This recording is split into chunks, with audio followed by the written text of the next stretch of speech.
Kaos modu başlıyor.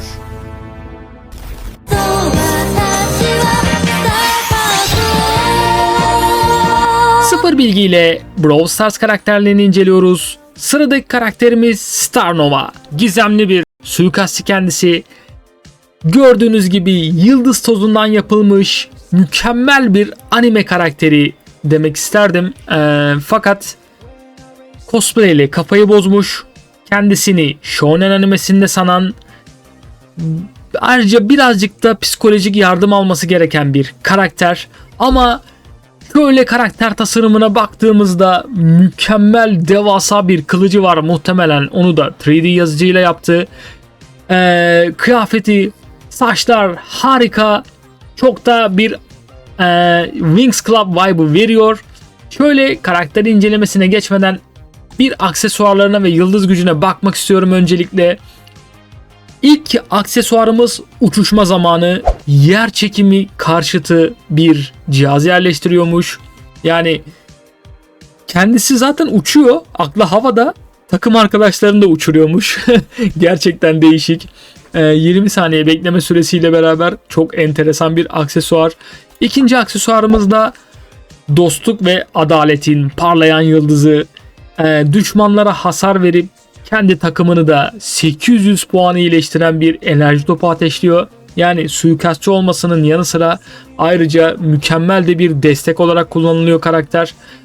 Çok yönlü bir karakter olduğu zaten belli. Eşyalar zaten standart. Hemen bir de yıldız gücümüze bakalım. Dönüşüm geçirdiğinde bir düşman savaşçıya vurmak, yani ultisini açıp farklı bir moda geçtiğinde verdiği hasarı %5 arttırıyormuş ve bu hasar artışı sürekli stackleniyor. Stacklene maksimum %30 seviyesine ulaşıyor. Bu da mükemmel bir fiziksel hasar demek. Hemen bir de ikinci yıldız gücümüze bakalım. Mystic Star tekniği. Star Nova'nın temel saldırısı, ayrıca takım arkadaşlarını 162 puan iyileştirir. Yani şöyle baktığımızda 162 çok büyük bir can puanı gibi gelmiyor. Fakat yani ultisini açıp seri şekilde vurmaya başladığında karakterlere, özellikle karşıda bir tank varsa, takım arkadaşlarını iyileştirme, can havuzlarını doldurma etkisi epey bir yüksek olacaktır karakterin. Hem destek hem suikastçı gibi şu anlık. Ama tabi bize bunlar yetmez. Aksesuarlarını incelemek bize yetmez. Hemen bir de yıldız gibi kaydığı eğitim alanına alıp denemek istiyorum kendisini. Şöyle hemen yürüyüş animasyonuna ve hareket hızına bakalım. Gayet yeterli bir hareket hızı. Baktığımızda da aslında yürüyüş animasyonu Melody'yi bayağı andırıyor. Zaten Melody ile ülkeleri yakın, muhtemelen bu anime karakteri olduğu için Japon, o da Koreli K-popçı. Hemen bir de şöyle saldırısına ve menziline bakalım. Oo, mükemmel bir menzil. Suikastçıya göre çok iyi bir menzil arkadaşlar. Şöyle basic saldırısına bakalım. Tam karaktere yakışan bir yıldız tozu fırlatıyor ve 2 defa çok hızlı şekilde vurduğu için rakibin bunu dodge'lama şansı da pek yok. Hasar da fena değil karakterimizin. Şöyle bakalım, arkadaki rakipleri de vuruyor mu? Evet, yani bir tank karakterin arkasına veya destek karakterin arkasına da geçseniz o hasarı yiyeceksiniz arkadaşlar. Güzel, hemen bir de ultisine bakalım. Hatırladığım kadarıyla geçen hesaplaşma modlarında, knockout modlarında epey bir yıpratmıştı bizi bu karakter. Çünkü devasa bir kılıç çıkarıp herkesi parçalaya parçalaya, deş ata ilerliyordu. Aynı şekilde mi? Muhtemelen aynı şekildedir yine ultisi. Bakalım, evet, deş açtı ve 3D yazıcı kılıcını çıkardı. Bakın menzili de epey bir geniş. Böyle parçalaya parçalaya yürüyor gerçekten. Hasarı inanılmaz yüksek. Yani çok bir suikastçı gibi değil de daha çok tank eritici, bir savaşçı, düellocu gibi karakter. Bakın ultisini açıp aradaki mesafeyi kapatıyor. Mobilitesini buradan sağlıyor. Ve çok büyük bir yelpaze şeklindeki alanda hasar verip çok hızlı bir şekilde takımını iyileştirip ultisini de tekrar doldurma şansı var. Bakın yani alan hasarına bakın, mükemmel bir karakter arkadaşlar. Toplu savaşlarda da iş göreceğini ben düşünüyorum. kaçış şansınız var. Çok büyük yer değiştiren karakterler kaçabilir muhtemelen. Ama tabii ki ultisinde bir dash olduğu için de bakın uzun da bir dash. Yakalanma şansınız da var. Ben karakteri beğendim ama çok benlik değil. Benim tarzıma uygun değil. O yüzden de subjektif bir puan verecek olursam bu geçen sezonun karakteri, şimdi bir de yeni sezonun karakterini yapacağız Bolt'u. Bolt'u da çok merak ediyorum. O yüzden bu incelememizin sonunda Star Nova'ya puanımız 10 üzerinden 8.5. That's me, Bolt!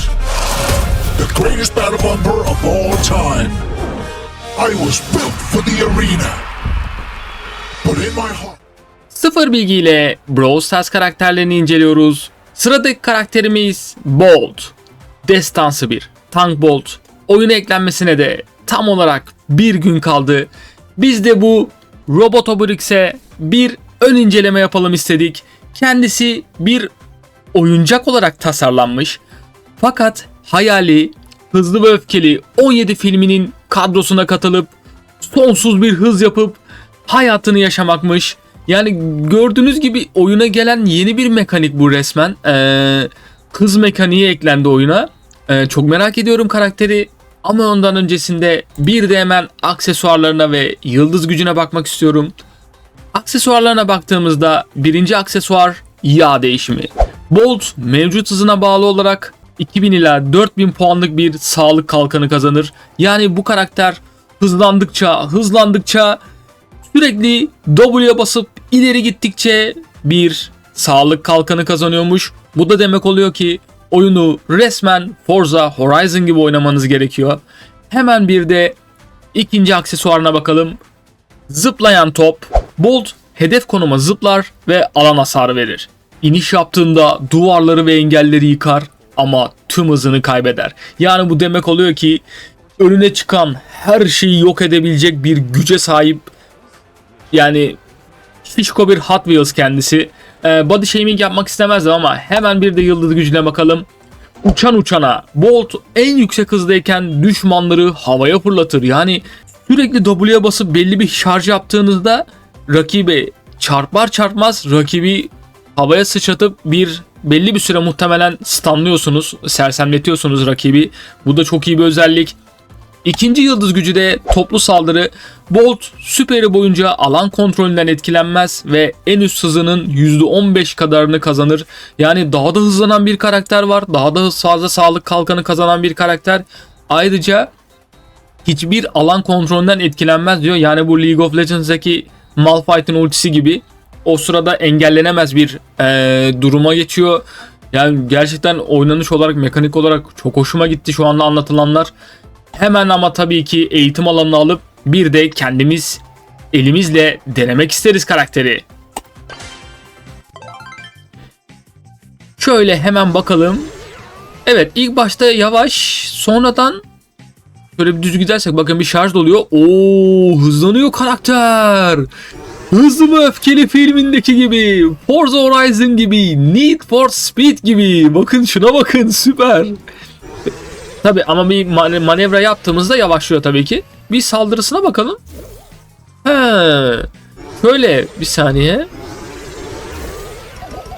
İki şarjı var zaten basic saldırısında. Onda da ekstra bir şey kazanıyor. Muhtemelen saldırı hasarı kazanıyor. Bakın burada bir kılıç artı simgesi çıkıyor. Fiziksel saldırı gücü demek oluyor muhtemelen.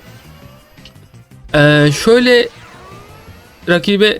Evet, bakın tam olarak hiçbir şey yapmanıza gerek yok. Rakibin üzerine koşup W'ye bastığınızda yani tamamen damage atıyorsunuz zaten. Hiçbir şey yapmanıza gerek yok. Dümdüz üzerlerine sürün, arabayı geçin. Yok ediyor gerçekten. Abi bu trafik canavarı gerçekten mükemmel ya. Mekaniğe bakar mısınız? Çok iyi. Ya şey oynuyorum sanki, League of Legends'da Ramus oynuyorum sanki. Şöyle bir de bakalım, ulti açalım toplu alanda, o nasıl bir etki edecek? Şöyle hiper şarj yapalım.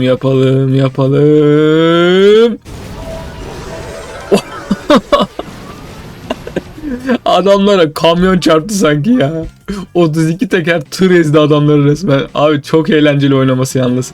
Yalnız manevra yaptığında şu şarjı biraz azalması o kötü ya. Onu da yapmış olsalardı çok iyi olurmuş. Ama belki o yıldız gücü ve aksesuarlarla biraz toparlanır diye düşünüyorum. Ama oynaması inanılmaz eğlencelidir. Düşünsenize şurada bir savaş dönüyor. Siz böyle hop selamun aleyküm diye bir giriyorsunuz savaşa. Herkese ezip dümdüz ediyorsunuz orada. Asfalt oluyor herkes, asfalt. Çok iyi karakter abi. Gerçekten eğlenceli oynaması. Yani tabii ki zayıf yönleri vardır. Bazı işte Star Nova gibi karakterler uçarak falan doşlayabilir. Melody gibi karakterler. Ama belli bir alanda eğer engel de yoksa dümdüz üzerlerine sürdüğünüzde yani pek de rakiplerin kaçabilme şansı yok. O yüzden çok beğendim karakteri. Oynaması çok eğlencelidir. Biraz da sinir bozucu olabilir. Buna da Star Nova ile aynı puanı vermeyi düşünüyorum. Çünkü çok fazla bir şey yok. Sadece dümdüz sürüyorsunuz. 10 üzerinden 8.5 puanımız yeni gelecek Volt'a.